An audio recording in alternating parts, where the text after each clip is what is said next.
¿Qué tal, amigos? Muy buenas noches. Nosotros somos La última y nos vamos vamos a a litigar. litigar.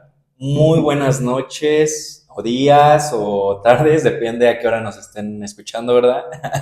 Tal vez ya sea feliz Navidad, incluso cuando nos estén escuchando. Sí, caray, es que hemos tenido muchas actividades, muchos asuntos que Muchas nos decepciones jurídicas también. también que nos han impedido grabar, pero estamos aquí de nueva cuenta con mucho gusto, con mucho entusiasmo, para traerles un tema muy apremiante, un tema muy serio que está pasando en estos momentos en México, que son derivados de lo que ya habíamos hablado en capítulos anteriores de la reforma judicial. Entonces, el tema del día de hoy es... La reforma a la ley de amparo. Y que como bien dices, pues se da en un contexto ya, ¿qué llevaremos en este momento? ¿Un mes del nuevo Poder Judicial? ¿Casi un mes? 15, sí, casi, Casi un ya casi. mes. El 15 de septiembre fue básicamente cuando, no, sí, ¿no? Fue cuando iniciaron ya en Empezaron, funciones, sí, sí. empezaron. Entonces, hoy es 30 de 30, septiembre, bueno, bueno, 15 15 días. días, es muy, muy reciente. Y hemos podido ver bastantes cosas que a mí me preocupan bastante, ¿no? Del ejercicio de estas Sí. personas. Algo que ya habíamos platicado, ya habíamos Anticipado. anticipado, Sí. se veía venir. A ver, por ponernos un ejemplo de lo que has visto, muy sonado en redes sociales, de la actuación de diversos juzgadores, tanto en el ámbito federal como en el ámbito local, ¿cuáles son las primeras impresiones de estos nuevos juzgadores? Bueno, hay una que a mí no me consta, yo no la vi. Me parece que podría ser también parte de todos estos bulos que hay como para hacer un escándalo, Uh -huh. del que pidió que se notificara a las partes y una era víctima de homicidio. Bueno, no sé si ese sea. Okay. El que sí vi, que me pareció bastante desagradable, es de un juez penal de la Ciudad de México, precisamente, pues que primero no sabía llevar la audiencia, no tenía ni la más mínima idea de cómo se llevaba la ¿De audiencia, qué estaba haciendo? que de lo que estaba haciendo, no sabía en qué momento había nada, pero específicamente que en una audiencia de vinculación a proceso se pronuncia en contra del imputado, diciéndolo que hay medios que acreditan que él cometió el delito, un delito de violencia familiar, con un arma de fuego. Y le dice el defensor, pero a mi representado le dispararon en la rodilla. Dice, sí, pero eso no importa. Y le dice, pero el arma de fuego lo traía el policía. Dice, no importa, se acredita la violencia física con un arma de fuego. O sea, ¿cómo en la audiencia de vinculación a proceso no acreditas nada? O El sea, él ya juzgador estaba dando juzgando, sentencia, ya. sentencia. En la audiencia de vinculación a proceso, él ya había sentenciado. Qué barbaridad. Y bueno, para los que no son abogados o no saben mucho del proceso, pues bueno, la vinculación apenas va a dar apertura a la nueva etapa intermedia en la que se van a desarrollar la etapa de investigación para pues ver si esta persona se reúnen todos los elementos que acrediten que cometió el delito. Entonces, incluso este juez debe ser juez de control, ¿no? Sí, sí, sí, Y sí, sí. el juez oral en audiencia de juicio es el que dicta sentencia, no este juez. Exactamente, sí. O sea, Qué barbaridad. él estaba dictando sentencia en la primera de las tres etapas, digamos, generales que tiene. Falta la etapa intermedia, que es justamente donde se abre un periodo de investigación complementaria para determinar si hay elementos o no que te lleven al juicio. O sea, ni siquiera es el juicio. O sea, además ni siquiera hay pruebas. Hay elementos de convicción, hay datos de prueba, pero no hay pruebas, ¿no? Entonces, es muy grave. Digo, y por Sí. decir uno de los más graves, pero no el único, ¿no? Sí, como nosotros también lo anticipábamos en uno de los episodios que ustedes pueden volver a sintonizar, advertíamos que la materia más preocupante que señalábamos en esos momentos era la materia penal, precisamente porque pues se ventilan derechos muy, muy, ¿cómo decirlo? Muy Delicados. delicados, que es la libertad, que es pues la vida, que es la propiedad, o sea, se ventilan derechos muy, muy serios que tienen bastante cuidado y relevancia. Entonces, el tener personas juzgadoras que no son aptas ni están especializadas en la materia penal, pues sí nos queda pues bastante la manera de cómo se está desarrollando este tipo de titulares. Yo de lo que he logrado ver son en audiencias principalmente de tribunales colegiados, que argumentan en sus proyectos situaciones de razonabilidad y lógica, o conceptual incluso. Confunden conceptos de violación con agravios, confunden efectos de la suspensión, ¿no? O sea, advierten que, por ejemplo, si te otorgo la suspensión, dejaría sin materia el juicio, cuando pues precisamente es preservar la materia del juicio. Por ejemplo, vi uno que decía que como el quejoso no adjuntó las copias de traslado, era suficiente para que se confirmara el desechamiento del amparo. Cuando actualmente existen muchos precedentes en el que cuando se te olvidan unas copias de traslado o situaciones que son mínimas, es un requisito formal en el que realmente no atañe en el fondo del asunto, pues el juez te puede te previene para que las adjuntes. O sea, pasa que a veces tal vez te pidieron 6 copias de traslado y adjuntaste 5, te faltó una, ¿no? A mí me ha pasado. Y el hecho de que te falte una, no, ya, te desechó. Pero que para se eso va a existe la queja, prevención. se fue a queja y ya en la queja confirmaron el desechamiento porque precisamente como no cumplió el quejoso con la copia de traslado, ya va. Yo considero que ese criterio es totalmente restrictivo a la tutela judicial efectiva. Más cuando, pero bueno, dentro de la reforma, la idea era supuestamente eliminar las formalidades, ¿no? El exceso de formalismos que prevé el artículo 17 de la Constitución, y parece que como no saben, pues buscan la respuesta más inmediata que tienen para salirse de un problema. Sí, no, la verdad es muy, muy lamentable, muy lastimoso lo que se está viviendo. Y bueno, es el principio, ¿no? Es el principio de la reforma judicial que se implementó ya en este año.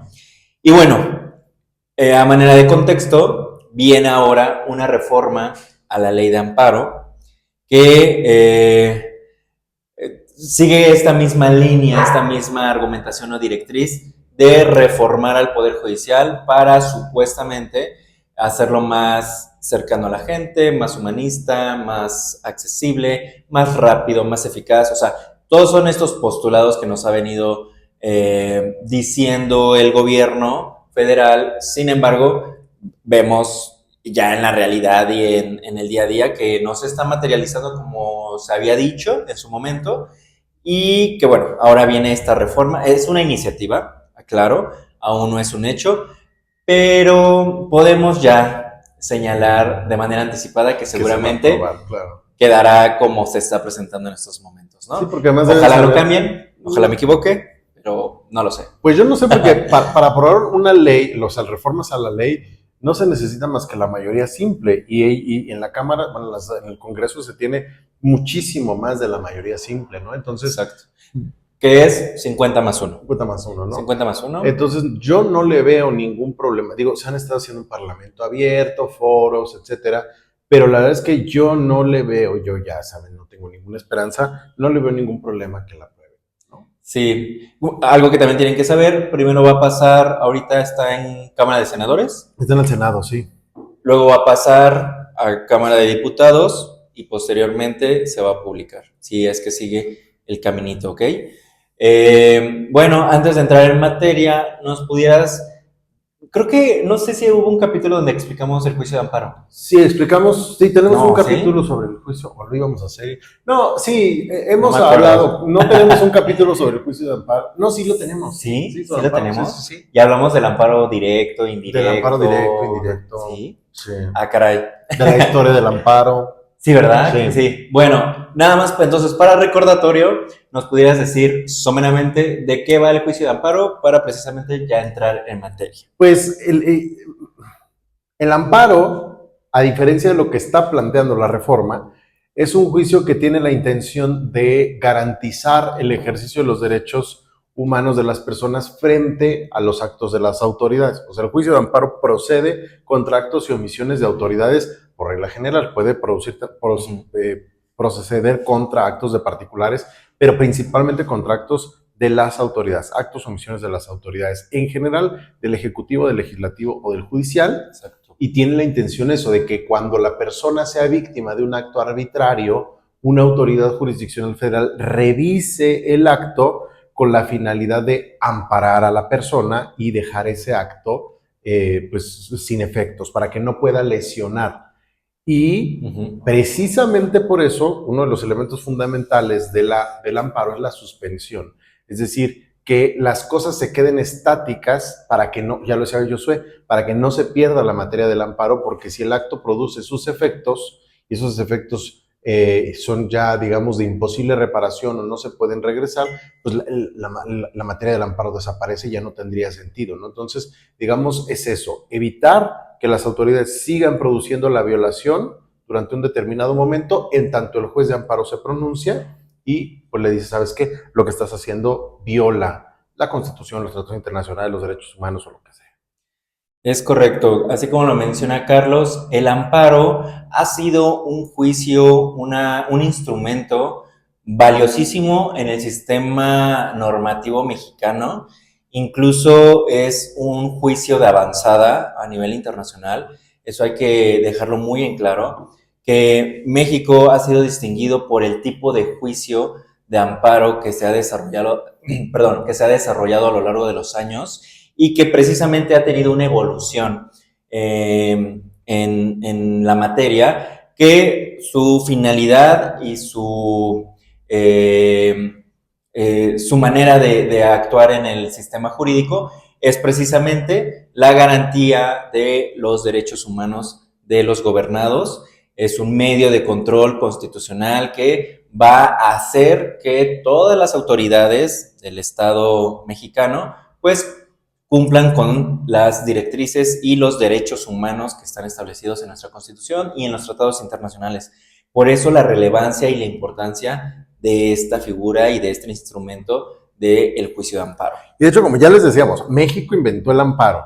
Un montón de países después le copiaron, ya sea como el nombre de amparo, con otros nombres como el de tutela o el de habeas corpus incluso, Habeas corpus, etcétera. Pero México lo inventó. Ahora, durante mucho tiempo la gente lo que ha dicho, ay, es que el amparo es para los ricos, el amparo es para quien puede pagarlo, el amparo no protege a nadie.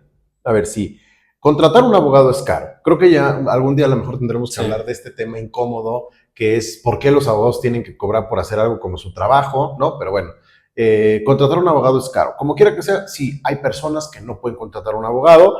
Sin embargo, para ejercer el amparo no se requiere de un abogado. Además, en todo caso, hay muchos abogados que pueden hacerlo pro bono o gratis o lo que sea, de oficio, lo que sea, cualquier cosa. Entonces, sí, en efecto, muchas veces el amparo ha servido como un medio para que lo ejerza quien puede pagarlo, claro, o quien puede pagar a un abogado, no quien puede pagar el amparo, porque el amparo no cuesta. Pero además, una de las bondades que siempre ha tenido el amparo es pues, la suplencia, la deficiencia de la queja, ¿no? Ahora, lo que me parece que, y vamos a verlo ahorita en muchos elementos, por ejemplo, el caso de la suspensión y del interés legítimo, lo que hace el amparo es, o la reforma es, poner requisitos demasiado técnicos. O sea, el amparo ya es muy técnico, lo vuelve todavía más técnico, no para que las personas que no pueden pagar un abogado puedan acceder a él, sino para que incluso quienes puedan pagar un abogado se les entorpezca el camino y no se les otorgue el amparo. De hecho, en México, ¿qué será? Un 70% de los amparos se rechazan. Esto es muy alto. Entonces, más bien lo que se tiene que hacer es fortalecer el juicio de amparo para protegerte frente al gobierno, no darle al gobierno más herramientas para que siga haciendo lo que le da la gana. Exactamente. Como lo hemos estado ahorita desarrollando, algo que ustedes tienen que saber es que el amparo es un instrumento para defender tus derechos humanos frente a las autoridades, ¿ok? Entonces, ¿qué es lo que estamos viendo con esta reforma, como menciona Carlos? Vemos una reforma totalmente pro autoridades. No estamos viendo una reforma pro ciudadanos, pro gobernados. En vez de hacerlo mucho más accesible, más sencillo, más fácil, pareciera que lo está haciendo más técnico, más restrictivo y mucho más infranqueable. Entonces, me preocupa demasiado, no precisamente por las personas que pueden pagar abogados, que pueden o que en su día a día necesitan de los amparos para el ejercicio de sus actividades, porque pues tienen los medios para pues subsanar o seguir costeando ese tipo de dificultad que se le está atravesando con esta reforma. Aquí el problema va a ser precisamente para el ciudadano común y corriente, que si de por sí ya era difícil acceder al amparo, ahora va a ser el doblemente difícil acceder al amparo. Entonces, he visto muchos comentarios que dicen es que esta reforma se justifica porque precisamente el amparo había sido utilizado de manera abusiva y la figura de la suspensión también se había usado de manera muy abusiva, principalmente en la materia fiscal.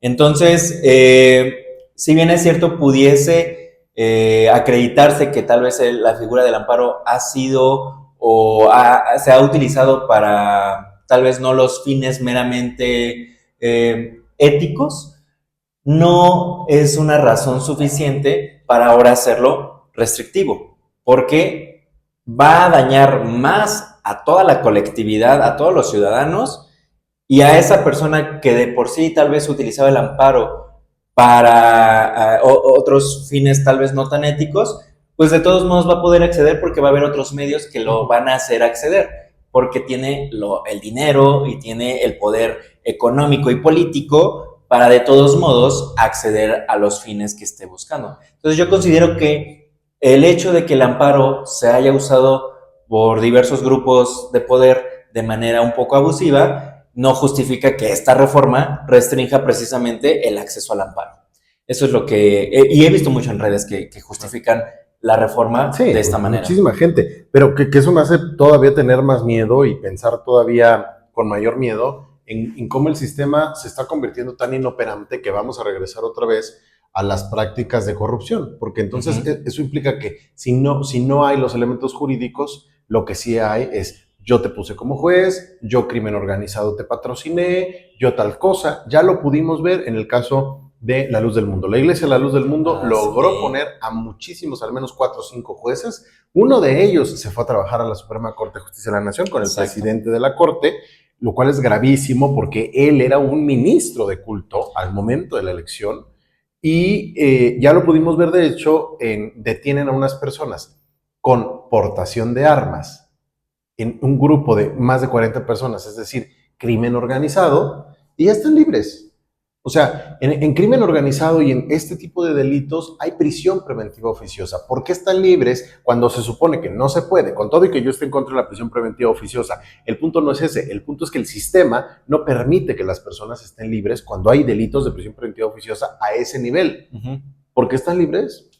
Pues porque una juzgadora de las nuevas electas, pues decidió eso. Claro, entonces se vuelve complicado. Un aparato, una normatividad que es complicada, técnica, hecha a favor de la autoridad, y jueces que van a determinar según quién les puede pagar.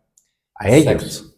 Entonces, desarrollamos estos argumentos porque precisamente no justifica una reforma tan regresiva en materia de derechos humanos, en materia de medios de control de constitucionalidad, el hecho de que se restrinja precisamente el juicio de amparo y este instrumento que les hemos estado desarrollando, que es muy importante y muy fundamental, es una piedra angular para la defensa de los derechos humanos.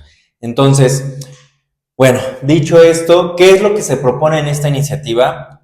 Quisiera hacer hincapié primero en el tema del interés legítimo, que yo creo que lo desarrollamos en su momento en el capítulo de juicio de amparo, más o menos, pero en recapitulando, para que ustedes sepan qué tenemos que acreditar para accionar el juicio de amparo. Uno es el interés jurídico o el interés legítimo, ¿correcto? El interés jurídico, ¿cuál es?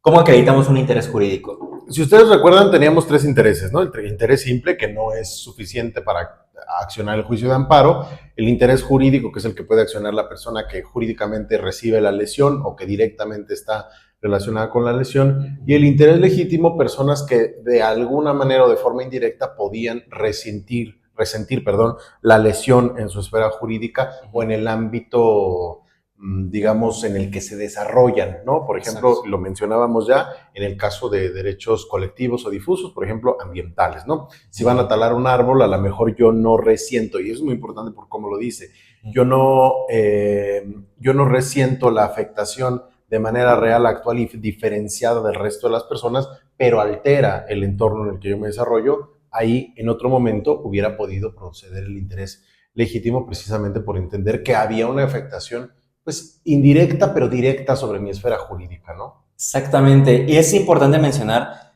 que este interés legítimo fue desarrollado y evolucionado a través de la doctrina jurisprudencial.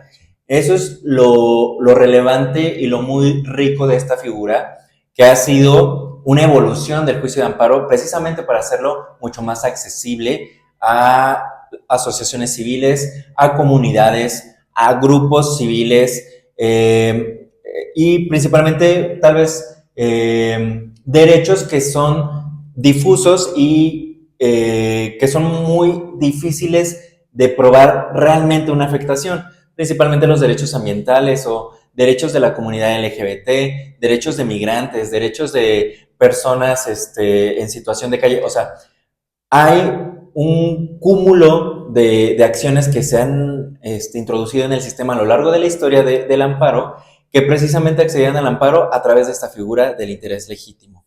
Si bien es cierto, en la actual ley de amparo no viene ningún concepto de qué se debe de entender por interés legítimo, ahora la propuesta es introducirlo para que quede claro el concepto de interés legítimo. Pero lo están introduciendo de una manera bastante restrictiva desde mi óptica, en la cual sí o sí tienes que acreditar ciertos elementos para decir que tienes el interés legítimo y para que puedas acceder al juicio de amparo. Y no solo restrictiva, sí, Ajá. ahorita si quieres los dices, pero solamente quiero advertir que más allá de restrictiva, es ambigua. O sea, ¿cómo acreditas que algo es actual? ¿Cómo acreditas que algo es real? ¿Cómo acreditas que algo está diferenciado del resto de las personas?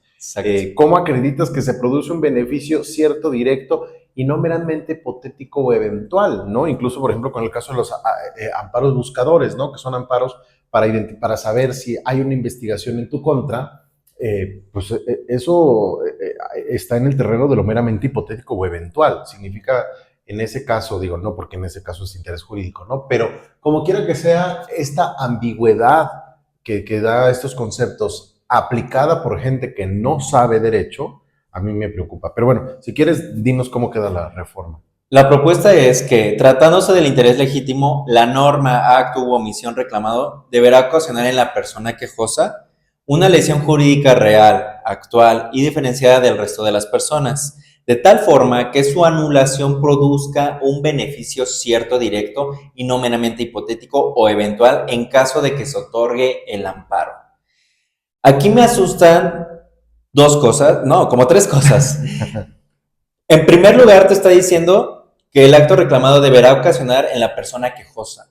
No sé si esta interpretación deja al lado las comunidades. La colectividad. La colectividad, porque aquí nada más está diciendo la persona quejosa. Entonces, ¿dónde quedan las comunidades, las asociaciones civiles que precisamente han accedido al amparo a través del interés legítimo?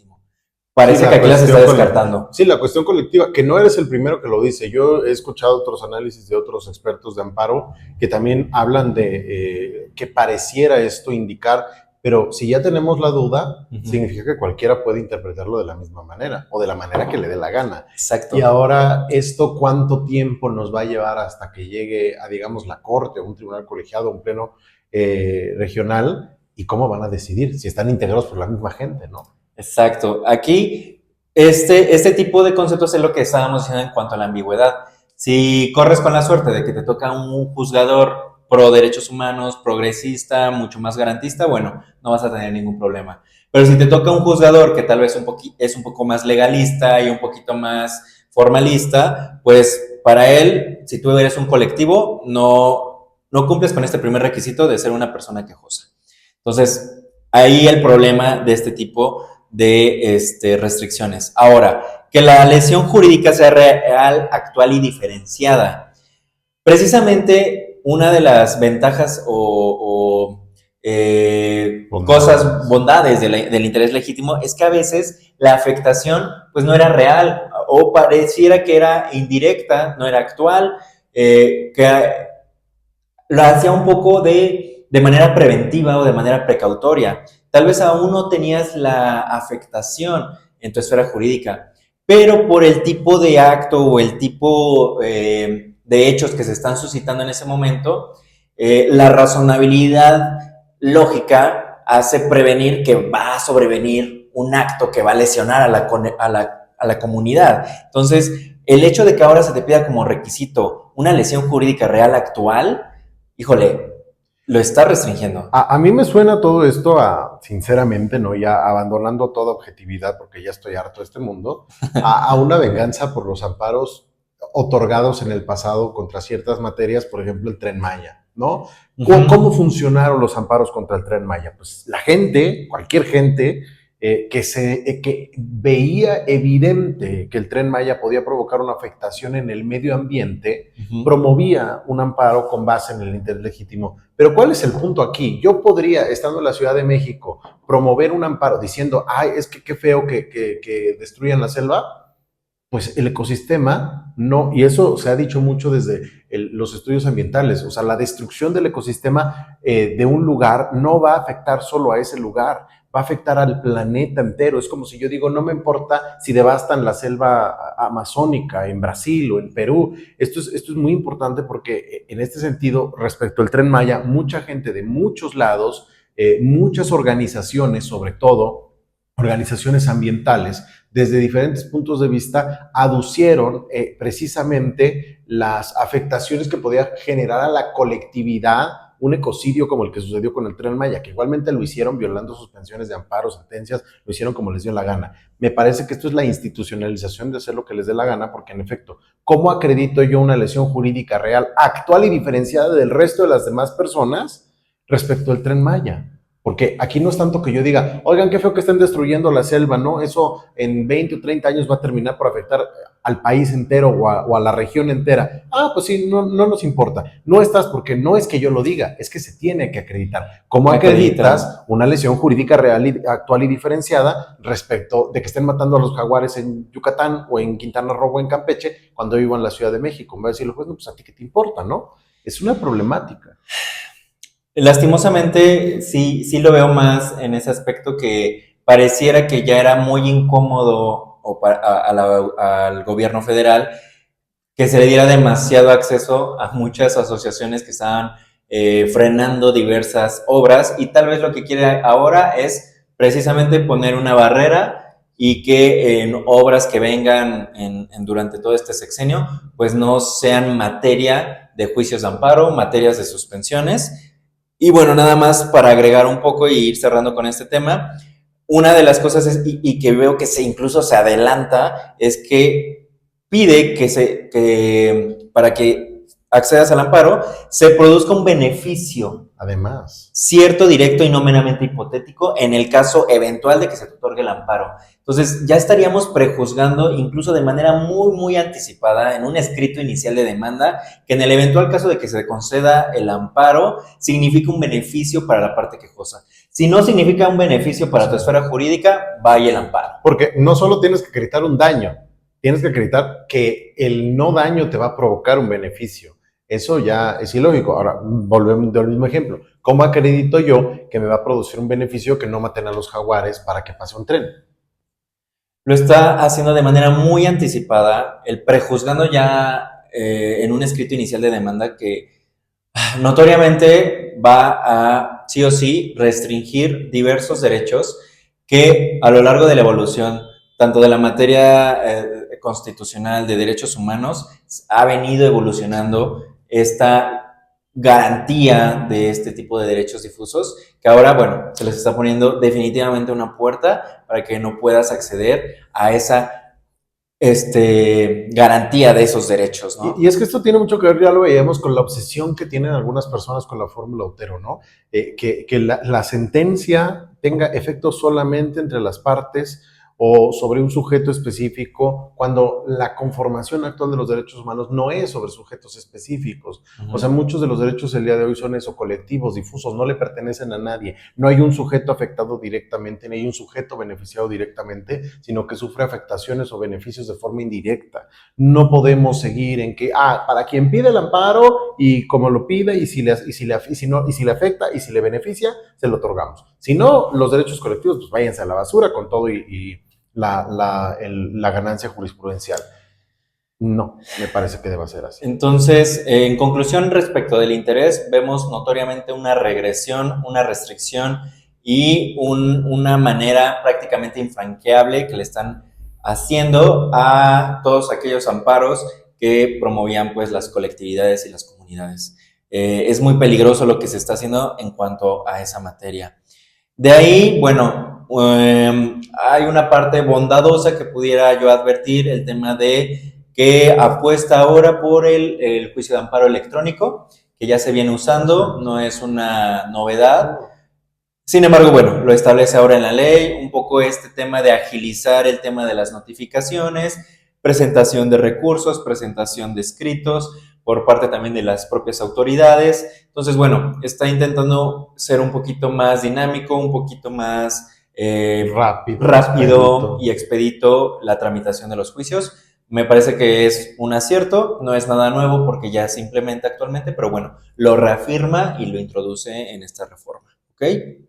Ahora, una de las partes que sí me inquieta bastante y que era lo que estábamos diciendo un poco al inicio de este video, que es una reforma notoriamente pro autoridades. Ahora, están introduciendo un requisito para el tema de materia fiscal, que es lo que más se está atacando en este tipo de reformas, que es la materia fiscal, al introducir una fracción del 107 de la ley de amparo.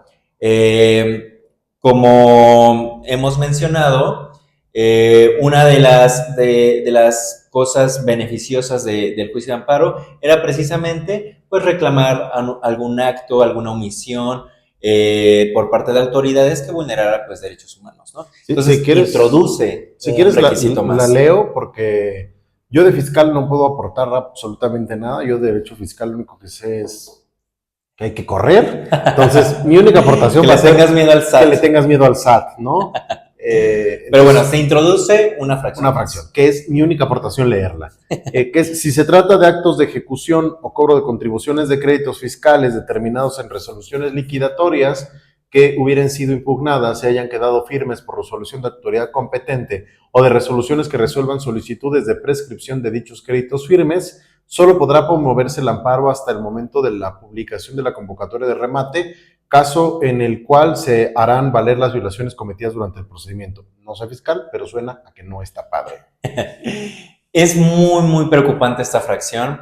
Y ahorita de los comentarios que estabas diciendo en cuanto estábamos hablando del interés legítimo, yo veo que esta fracción notoriamente es para todo el tema de estos amparos en materia fiscal que tú venías precisamente al amparo, reclamando violaciones en los procedimientos de el SAT o cuando hacen sus revisiones de gabinete y que hasta antes de que precisamente se publique el remate de los bienes, pues tú vienes y reclamas en el amparo violaciones en el proceso. O sea, ya que pasó todo.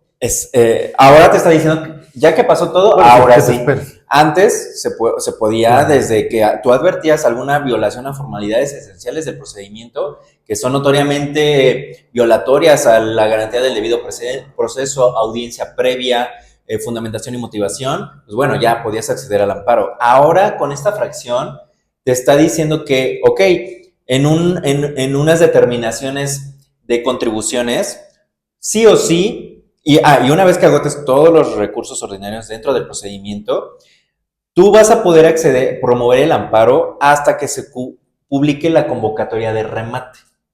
Aunque haya habido violaciones. No, aunque haya habido violaciones. Pero eso, bueno, violatorio de derechos humanos, porque ante cada violación, no el conjunto de las violaciones, ante cada violación de los derechos humanos, la Convención Americana de los Derechos Humanos prevé un recurso efectivo. No está diciendo, ya que te hicieron varias violaciones, y si eso resulta en un perjuicio en tu contra, ya puedes activarlo. Exactamente, por eso es un poco esta regresión que yo he observado, que viene transgrediendo precisamente la naturaleza propia del juicio de amparo, que es de manera preventiva el hecho de que, a ver, revisemos de qué manera se está realizando el procedimiento. Juez de amparo, por favor, revisa que esta autoridad realmente haga lo que establece la Constitución, lo que establecen las leyes, de conformidad a los principios de debido proceso y demás. Pero con esta fracción se está restringiendo en materia contributiva, en materia de créditos fiscales, que durante todo el procedimiento en el que las autoridades fiscales van a revisar tus créditos fiscales, únicamente vas a promover el amparo hasta que se publique tu convocatoria de remate. O sea, prácticamente ya al final de las determinaciones fiscales, de tus créditos fiscales, y en ese caso harás valer las violaciones cometidas durante el procedimiento. Entonces, notoriamente está poniendo un candado o un requisito bastante excesivo, yo lo veo bastante excesivo en la materia contributiva para acceder al amparo. Entonces, bastante preocupante.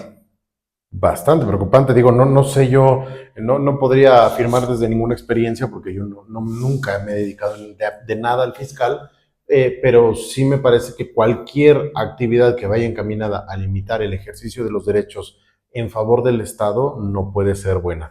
Obviamente, me imagino que esto ha sido utilizado por muchos de los defensores de la reforma desde el contexto actual. Digo, yo entiendo que hay un personaje muy indeseable por ahí que no quiere pagar impuestos, pero la mayor parte de las razones por las cuales no se pagaban impuestos en el pasado, incluso todavía en la actualidad, es porque el SAT daba las facilidades para que no lo hicieran.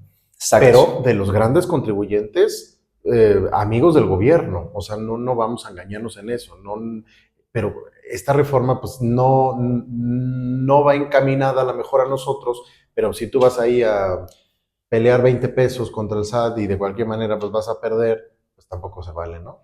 Exactamente. Notoriamente esta fracción responde a ese tipo de juicios, principalmente ventilados ya en las instancias federales, reclamando una mala cuantificación que ha determinado las autoridades fiscales en cuanto a lo que debes de pagar de impuestos. Sin embargo, como bien mencionas, tal vez nosotros no somos esos grandes contribuyentes, no tenemos ese cúmulo de poder económico. Sin embargo, el hecho de que se introduzca este tipo de restricciones para acceder al amparo, una persona común y corriente, pequeño empresario, mediano empresario, que las autoridades fiscales ya le estén haciendo actos de ejecución, de cobro de créditos fiscales, que estén mal cuantificados, que estén mal fundamentados, que se estén violando las formalidades esenciales en el procedimiento cuando revisan precisamente sus estados de cuenta, todas sus libretas de facturación y demás. Aquí la autoridad te está diciendo, ok, sí, pero tú vas a venir al amparo hasta que te rematen. Sí. O sea, aguántate. Hasta que te hayan quitado tus cosas y ya veo en el amparo si te las regreso o no. Entonces, mientras tanto, ¿qué va a hacer esa persona? Claro. Que realmente no tiene los medios ni el poder económico como un grande empresa, un grande, es un pequeño, un mediano, y mientras tal vez ya te congelaron tus cuentas, esa viene también. Hay diversas afectaciones que pueden darse en un procedimiento de liquidación y determinación de créditos fiscales, por eso la relevancia de la materia fiscal, pero aguántate hasta que se emita resolución de convocatoria de remate, ahora sí, vienes al amparo. Notoriamente es restrictivo y notoriamente es violatorio de garantías constitucionales para todas las personas, sin importar si eres pequeño, mediano o grande. Entonces, bastante preocupante esta fracción, indudablemente. Ahora, uno de los temas que yo creo que sí o sí también me preocupan bastante y podemos abonar un poquito es en el tema de las suspensiones. Que las suspensiones podrías abonar un poquito en cuanto a cuál es la importancia o la naturaleza precisamente de que en un juicio existan medidas cautelares. ¿Por qué la relevancia de las medidas cautelares en un juicio y más como en un juicio de amparo? Como ya les decía hace ratito, la suspensión implica que el acto de autoridad no pueda seguir surtiendo efectos o no se puede ejecutar, o dependiendo de la naturaleza del acto, en tanto no se haya resuelto la materia del amparo, precisamente para evitar, ¿no?, que se provoque, digamos, un acto de imposible reparación, ¿no? Vamos a pensarlo, por ejemplo, en extradición, ¿no? Uh-huh. ¿Qué pasa si a mí me extraditan a otro país? Pues lo más seguro es que yo ya no regrese. ¿Qué pasaría con la suspensión? No me pueden extraditar en tanto no se haya resuelto la materia del juicio de amparo. Porque si el fondo del juicio dice, esta persona no se puede extraditar y ya me extraditaron, no voy a ir a decirle a Estados Unidos, oye, que resulta que no lo podía extraditar, ¿me lo regresas? No funciona así. Entonces, la idea de la suspensión es precisamente mantener la materia del juicio de amparo para evitar que siga produciendo, sobre todo, efectos que pudieran ser de imposible reparación, en tanto no se resuelva el fondo del asunto. Exactamente. Entonces, ustedes tienen que tener en claro que la naturaleza de las medidas cautelares, en este caso la suspensión, es precisamente darle efectividad y eficacia al dictado de las sentencias. Un juicio y una sentencia no tendría sentido si en el momento en el que se dicte, pues ya no existe la materia, ya fue destruido el acto reclamado o ya se provocó algo que lo va a hacer, es imposible regresarlo a cuando inició el juicio. Entonces, un juicio sin unas buenas medidas cautelares es un juicio, pues, de letra muerta. Es un juicio que no va a lograr revertir los daños que ya se le provocaron a las personas. Es por ello que es relevante la materia de la suspensión en el juicio de amparo. Que además es como la esencia del amparo, o sea, es uno de sus elementos fundamentales, ¿no? Totalmente. Entonces, ¿qué es lo que estamos viendo con esta reforma? Están introduciendo muchos requisitos para la procedencia de las suspensiones. Actualmente, en nuestra ley de amparo, que de hecho se de paso desde el 2013, que nace, perdón por decirlo en este momento, pero que nace a raíz de la reforma en materia de derechos humanos del 2011, únicamente hay dos requisitos en nuestra actual ley. Una, es que sea solicitada por la persona quejosa, y dos, que los efectos en los que se otorgue la suspensión no sea contrario al interés social y al orden público. Con que tú acredites estos dos requisitos, se te puede otorgar de manera provisional una suspensión. ¿Qué está haciendo ahora el legislador, la iniciativa? Está introduciendo 5 fracciones para la procedencia de la suspensión, lo cual para mí es gravísimo porque, de nueva cuenta, está haciendo de manera restrictiva e infranqueable el acceso al amparo y ahora a las medidas cautelares que sí o sí necesitas para, pues, precisamente darle efectividad y fuerza al amparo. Sí, cinco fracciones en este artículo 128, más una previsión respecto de una previsión que ya está en el artículo 28 de la Constitución, más otras previsiones en los artículos sucesivos. O sea, digamos, no, son muchísimos más requisitos de los que actualmente se prevén. Exacto. Y además, igual de ambiguos que lo que ya hemos mencionado, ¿no? Sí, no, yo lo que, o sea, como ustedes también seguramente se han de acordar, mi día a día es con el amparo, la materia administrativa, y el ver este tipo de restricciones,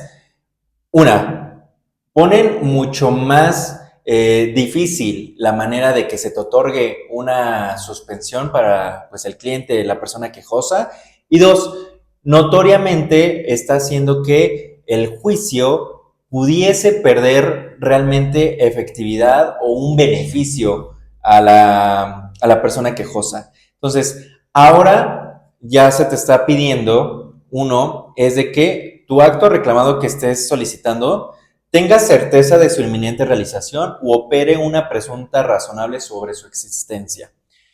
Aquí me preocupa este tipo de requisitos porque hay casos en los que me parece que principalmente en materia penal, que no existe una certeza del acto que tú estás reclamando. Ni Tal de vez la una inminente presunción, realización. pero no una certeza. Entonces, aquí vas a tener que argumentar de manera reforzada que hay una razonabilidad muy, muy probable de que se ejecute el acto reclamado y por eso vienes al amparo.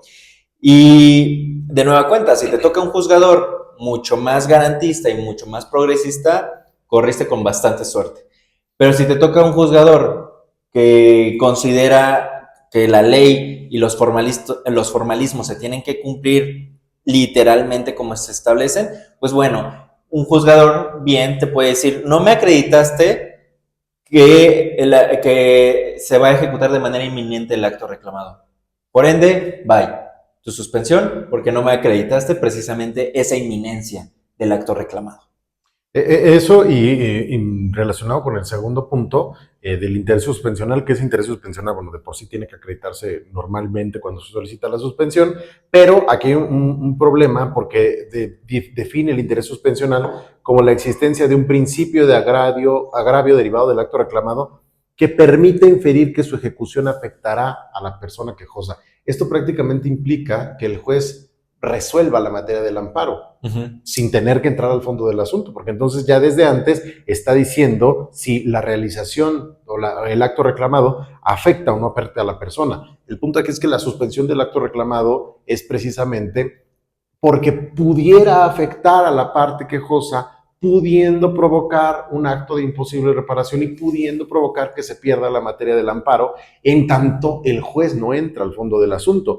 En este caso lo que se está haciendo es inferir que afectará a la persona quejosa, pero no puede inferirse algo que tiene que acreditarse. Lo que se acredita no se infiere. Entonces, algo importante con estas dos fracciones es que te están pidiendo que tú acredites no solamente que el acto reclamado existe, cosa que podrías no saber si existe el acto reclamado, para eso existen muchos tipos de amparo. Segundo, que ese acto reclamado se va a ejecutar de manera inminente, lo cual en muchos casos tampoco se sabe. Y tercero, que acredites que te va a afectar. No obstante, que además en cuestiones de mera legalidad, no importa tanto si te afecta o no, sino si el acto cumplió con las formalidades del proceso.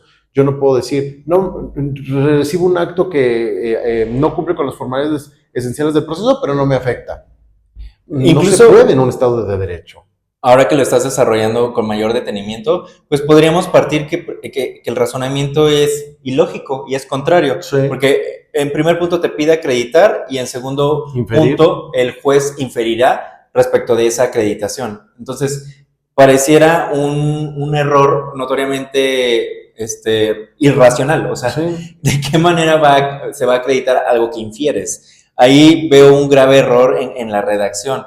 Entonces, vemos dos requisitos que se están implementando. Ahora, viene un tercero, que me parece bastante preocupante.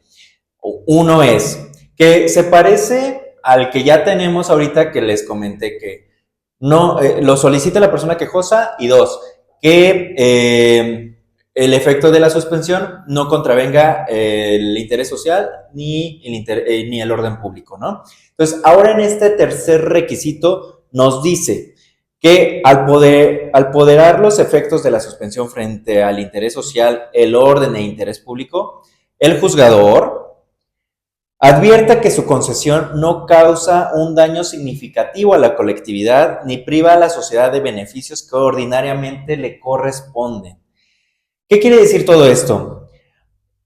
En materia, ya entrando en un caso hipotético donde tú ya acreditaste la existencia inminente del acto, ya acreditaste de manera indiciaria tu interés suspensional y que se va a ejecutar de manera irreparable al quejoso. O sea, si existe el acto, sí se va a ejecutar y sí te daña. ¿Pero qué crees? Si existe una razonabilidad jurídica donde el juzgador advierta que de concederte el amparo voy a afectar un daño significativo, lo cual también es muy ambiguo, a la colectividad, sí, y privo de beneficios a la sociedad que ordinariamente le corresponden, híjole, te niego el amparo, la suspensión, porque precisamente en un estudio ponderativo de intereses sociales y de intereses colectivos, pues yo advierto que se va a producir ese daño al interés social. Pero aparte esto es muy grave. Digo, de por sí, estos formalistas se supone que están en contra de la ponderación.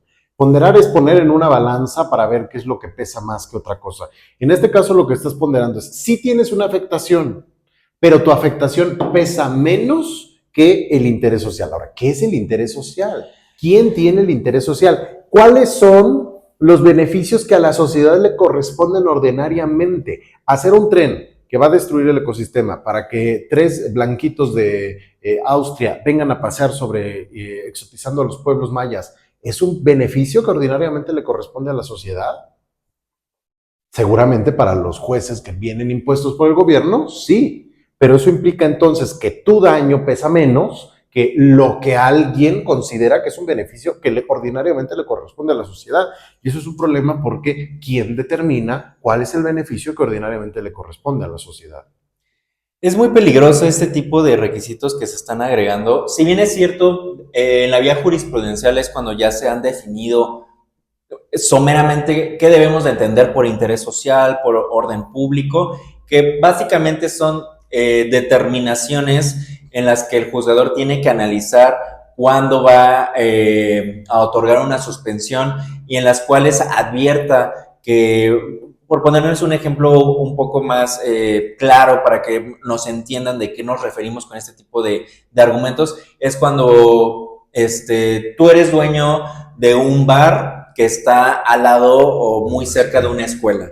Entonces tú vienes y me pides la suspensión para que no te clausuren. Pero el hecho de que como estás al lado de una escuela, eso es un interés social y el otorgarte la suspensión notoriamente vulnera los derechos de interés social porque pues prevalece que pues los niños, los adolescentes no estén cerca de establecimientos pues de vicio, ¿no? Eso es más o menos lo que se entiende por interés social, o sea, hay situaciones en las cuales debe de haber este ejercicio de ponderación. Sin embargo, lo que se está haciendo en este momento es que está introduciendo el hecho de que se puede prejuzgar respecto de un daño significativo a la colectividad y que priva a la sociedad de beneficios que ordinariamente le corresponden. Entonces, ya no es únicamente acreditar que no afectaste al interés social ni al orden público, sino que también no afecte significativamente a la colectividad ni prive a la sociedad de un beneficio que ordinariamente... Son 3 hipótesis que están metiendo. Entonces, es por eso la preocupación en cuanto a que va a ser de manera mucho más difícil acceder a suspensiones porque vas a tener que acreditar más elementos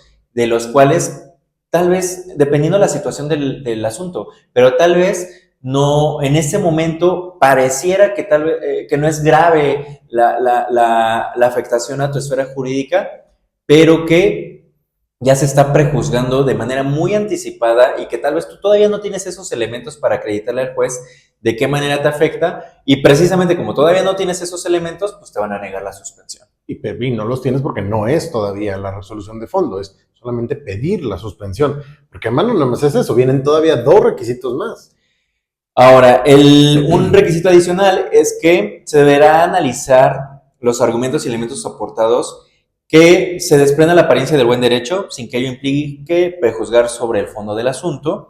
Y esta última, que de ejecutarse el acto se puedan causar daños de difícil reparación. Entonces, básicamente lo que quiere decir es que tú vas a tener que darle a demostrar al juzgador con pruebas, con indicios, que tú has acreditado tu apariencia del buen derecho, que has cumplido con ciertos requisitos y determinaciones que imponen las autoridades y que a pesar de ello se te va a sobrevenir un acto que vulnera pues la esfera jurídica de tus derechos. Y algo, esta interpretación puede ser cualquier cosa, ¿eh? Ya lo vimos, la Corte en estas 2 o 3 semanas que lleva ya abandonó criterios expresamente de la Suprema Corte respecto de elementos muy importantes que implicaron retrocesos. Por ejemplo, en materia de personas con discapacidad determinó que el legislativo no tenía que consultar a las personas con discapacidad si se les beneficiaba. ¿Cómo sabes que les beneficia si no les consultaste? Entonces, ojo, los criterios que ya tenemos, porque ese ha sido el gran argumento de Arturo Saldívar, es que eso ya lo había dicho la Corte, sí, pero la Corte ahora puede decir cualquier otra cosa, puede decir lo que le dé la gana a la Corte, y si la Corte dice lo que le da la gana, las normas van a significar lo que le dé la gana, pero estás en una Corte que está en sesiones de 5 horas para determinar 1 o 2 casos y donde la mayor parte de los ministros no tienen ni idea de qué es lo que está pasando o vota los proyectos porque están muy lindos, ¿no? Como María Estela Ríos. Entonces, es verdaderamente problemático porque estás hablando de la vida de la gente, de su patrimonio, de su dinero, ¿no? Es muy lastimosa las restricciones que se están agregando. Y por último, nos piden que debes de acreditar que se te pueden causar daños de difícil reparación. ¿Cómo? Esta fracción es muy similar a la que ya está en la Ley Federal del Procedimiento Contencioso Administrativo. Sin embargo, hay supuestos en los que tal vez no puedes acreditar precisamente de qué manera o cuantificar de qué manera hay una difícil reparación de ejecutarse el acto, hay una difícil reparación del daño. Entonces, de nueva cuenta, están agregando todo requisitos para otorgarte la suspensión. Entonces, en el supuesto de que el quejoso acreditó A, B, C, D, pero, ¿qué crees? No me acreditaste que te pueden causar daños de difícil reparación. Lo siento. Bye. Claro, y eso es una problemática. Te quedas sin suspensión. Sí, porque además la idea del recurso, porque el amparo es finalmente un recurso, aunque se ataquen es un recurso, porque cumple con los requisitos que prevé el artículo 8 de la Convención Americana de los Derechos Humanos. Entonces, la idea del recurso efectivo y de que sea efectivo es precisamente que sea accesible. Si yo te impongo todos los requisitos posibles para que ese recurso no sea efectivo o no sea materialmente posible para cualquier persona, pues ya no es un recurso efectivo, ¿no? Entonces, amigos, notoriamente vemos una regresión en materia de medidas cautelares, en este caso la suspensión, que le quita precisamente esa fuerza y esa efectividad que tenía, que tiene actualmente nuestra ley de amparo. Yo no sé si por el tiempo pudiéramos analizar un último punto que es el que más me preocupa a mí, que es la ejecución de la sentencia de amparo. Es lo que iba a comentarles para darle un poco de celeridad a esto y que es una de las partes fundamentales también que se le están dando a esta reforma. Y yo no sé si la más grave. Y de las más graves es que en la ejecución ya del amparo. Es decir, pasaste ya todas las etapas, ahora estamos en el momento de que se te otorgó el amparo y hay que obligar a las autoridades a que cumplan los efectos del amparo. Ahora, ¿qué está pasando con las autoridades para que cumplan o no las sentencias de amparo y que nos están proponiendo con esta reforma? Miren, incumplir una sentencia de amparo es un delito, o al menos era, ¿no? Uh-huh. Y esto es importante porque, primero que nada, está deslindando la responsabilidad de la persona para asumirla con la autoridad. Las instituciones no pueden cometer delitos, no vas a meter a la cárcel a la institución. Pero más allá de eso, lo verdaderamente grave es que hay una justificación para que el gobierno incumpla con la sentencia de amparo. Se acredita que el incumplimiento derivó de una imposibilidad jurídica o material.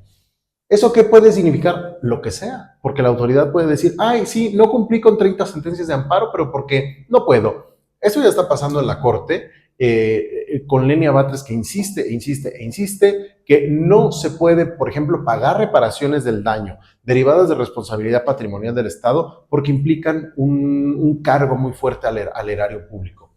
Bueno, pues no haber entonces nunca violado los derechos humanos de las personas, no te hubieran demandado responsabilidad patrimonial del Estado y no tendrías que pagar, ¿no? Pasó incluso hasta en el tema de las copias, que quería cobrar las copias, creo que a 130 pesos una copia, porque ¿cómo le ibas a pedir a un municipio que te sacara una copia, ¿no? Entonces, esto es absurdo porque ya estamos viendo las argumentaciones, primero de las autoridades y segundo de los mismos jueces constitucionales, de decir que hay casos en los que el Estado no puede cumplir con lo que es su obligación. Y lo que yo les he dicho, no pueden, renuncien. ¿Para qué son el Estado entonces? Aquí uno de los problemas y que tienen que tener muy en claro es de que, a ver, un juicio de amparo te toma de 1 a 2 años la tramitación.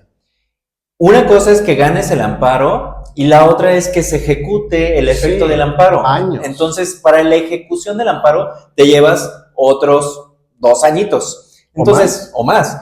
Y ojo, algo que tienen que tener muy en claro, las autoridades nunca quieren cumplir sentencias de amparo. A pesar de que sean delito, a pesar de que sea un desacato judicial, a pesar de que haya multas, a pesar de todo eso, el hacer que una autoridad cumpla una sentencia es mucho trabajo y lleva bastante tiempo.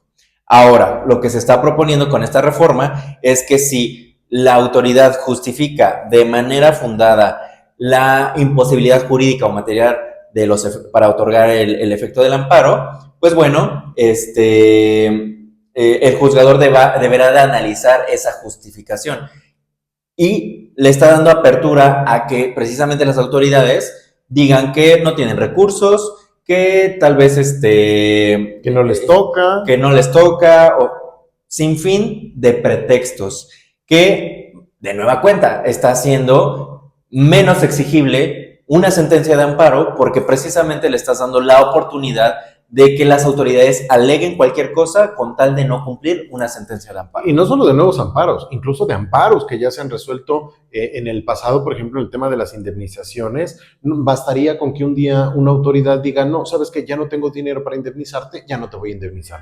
Y no lo puedes meter a la cárcel, no lo puedes multar, no le puedes hacer nada, porque está aduciendo una imposibilidad jurídica o material. Cuando, primero, eso no significa nada, podría significar cualquier cosa, cualquier autoridad podría decir lo que le da la gana, pero esto no es hipotético, ya pasa. Como tú lo decías, la autoridad va a pararse hasta de cabeza para que esto no suceda. Y de hecho, en la mayor parte de los casos, quien retrasa los juicios de amparo son las autoridades. Las propias autoridades. Para evitar que se cumplan. Aquí están dando un periodo ya no lo vimos por el tiempo, pero están dando un periodo de 60 días para la resolución del amparo. Eso es imposible. Mucho más cuando la autoridad está metiendo el pie todos los días para evitar que el amparo se resuelva. Entonces, ahora, una de las cosas que también tienen que observar y tienen que saber es que actualmente, cuando una autoridad no cumple una sentencia de amparo, se les puede multar, pero no se les multa directamente al titular de la unidad administrativa o del órgano que está vinculada al cumplimiento del amparo. ¿Qué está proponiendo esta reforma? Que las multas no irán directamente al superior jerárquico ni al titular de la unidad, sino la multa irá directamente a la institución. ¿Qué quiere decir esto? Que las multas ya no las va a pagar el servidor público, las multas las va a pagar la institución a la cual pertenece ese servidor público. Es decir, la vamos a pagar todos. El erario público. Porque la institución no tiene recursos, todos provienen del erario público. Todos los recursos que ejerce el gobierno son recursos públicos. Entonces, ahora, los recursos públicos se van a usar para pagar las multas de los servidores públicos que no quieran cumplir con las sentencias de amparo. Si yo fuera el titular y me ordenan cumplir una sentencia de amparo, pues no la cumplo, total, no me pueden meter a la cárcel, no la voy no me van a multar, y en todo caso van a multar al gobierno. Que, en todo caso, ¿cuál será el problema de pagar una multa cuando están en juego seguramente muchísimas más cosas, ¿no? O sea, si tú debes 15, 20 millones de pesos de indemnización a una persona y te multan con 30,000 pesos, pues que me multen 2 o 3 veces, ¿no? O sea, están poniendo todas las trabas para que las personas no puedan ejercer sus derechos, y esto viola completamente, convencionalmente, viola por completo la idea de un recurso judicial efectivo y de la tutela judicial efectiva. Exactamente, amigos. Vemos que con esta reforma le está quitando prácticamente todas las medidas coercitivas que tenía de manera justificada y fundada un juzgador de amparo para hacer cumplir una sentencia de amparo. De por sí las críticas son que el amparo no tenía dientes, ¿no? Todo el mundo decía, es que el amparo sí muy bonito, pero cuando lo quieres ejecutar no sirve. Bueno, pues ahora menos, ¿no? Ahora va a ser menos. Y para ir terminando y cerrando, se va y se quita que no vas a poder multar a las autoridades siempre y cuando justifiquen de manera fundada y motivada la imposibilidad material o jurídica del cumplimiento del amparo. Y también se quita cualquier responsabilidad penal en contra del servidor público y de las autoridades que estén inmersas en el cumplimiento cuando acrediten de manera fundada y motivada la imposibilidad jurídica o material del cumplimiento del amparo. Entonces, les estás quitando multas, les estás quitando responsabilidad penal, les estás quitando todas las partes coercitivas que tenía el amparo para hacer cumplir las sentencias de amparo. Entonces, estás dejando que una sentencia de amparo pues sea prácticamente letra muerta, porque no va a haber ninguna consecuencia ni en contra de las autoridades responsables, ni en contra del servidor público de la titularidad de esa unidad administrativa, ni ninguna responsabilidad penal. Sí, y ojo, porque los discursos que se manejan suelen ser muy bonitos. Les van a vender muy bonita la reforma, es que es para que los deudores fiscales, es que para no sé qué. Ustedes nunca saben cuándo van a estar en el lugar de tener que promover un amparo y que les va a salir por la culata el tiro. Y al final, ¿quién va a tener la culpa? Nosotros. Pues los ciudadanos. No, el abogado, ¿no? El abogado que se vendió, el abogado que no sabe, el abogado que no sé qué. Y es que esos abogados no sé qué tanto hacen cuando se les está avisando que la ley es absolutamente regresiva. Entonces, amigos, creo que a manera ya de conclusión, lo que podemos advertir es que este tipo de reformas deben de ser pues debatidas, deben de ser ventiladas y deben de ser criticadas. Nosotros que vivimos día con día este tipo de situaciones jurídicas, podemos advertir que es una total regresión en la materia de amparo, una total regresión en materia de defensa de derechos humanos y de garantía de derechos constitucionales, y que no sé hacia dónde va encaminada realmente, cuáles son los propósitos reales que tiene el gobierno federal, y que, pues, espero equivocarme, ojalá no se apruebe como se está presentando, pero bueno, lo veremos en unos cuantos días. Y pues estén muy atentos, mucho ojo de lo que va a determinar el Congreso, y pónganse a reflexionar respecto de las próximas elecciones y infórmense para que se den cuenta de que no es como lo están pintando y realmente no están produciendo todo el discurso que ellos están diciendo en pro de la defensa del juicio y en pro de los derechos humanos. Definitivamente no vemos eso en esta reforma. Y siempre está la opción de tirar el sistema. No lo olviden. Bueno, y bueno, esto fue la última y nos vamos a litigar. Cuídense mucho, los TKM. Suscríbanse.